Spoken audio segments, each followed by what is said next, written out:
success? The major thing that's changed is that employers need a lot more creativity from their workers. It used to be that you could hire a worker and pretty much define what you needed them to do, put them to the task, and they could get it done. But these days, businesses have become so more complex. There was an IBM survey done back in 2010 that I think is really interesting, and they asked pretty much all global CEOs, what's it going to take for you to be successful into the future? And the majority of them came back and said, creativity. You know, our business today is so complex. We've got so much data to pour through. We've got changing markets. Customers are so demanding. And when we talk about creativity, needing creativity from people, emotion plays a really, really big part in that. Mm-hmm. Because depending on how a person is feeling, positive, negative, and then also their level of arousal, so how excited or maybe how bored they are, all those things play a really big part into how creative they are.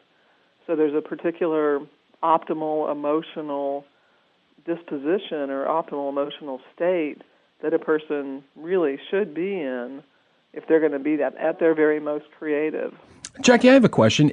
Do you find that people who are tasked with or challenged with creative solutions to business problems, do you think that they have to deal with vulnerability? I understand you talk about the emotional side of it, but it makes them sort of emotionally vulnerable. Don't you think that's a part of it? Well, when you say emotionally vulnerable, tell me more about what you mean. I think what I'm talking about is some people really extend themselves to be creative, you know, and you really almost dread somebody judging your ideas, you know, and in certain places, people are fearful of getting their ideas shot down.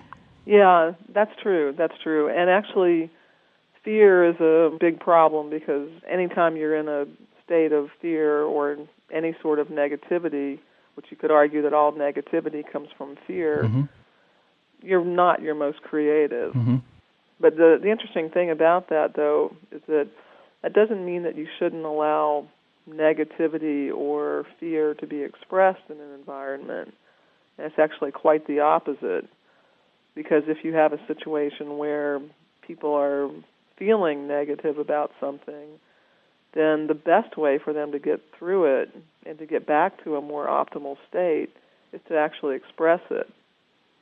So the last thing that you want is denial. Mm-hmm. But usually when people can express their fear, then they transition, they move through it. And another really interesting thing about fear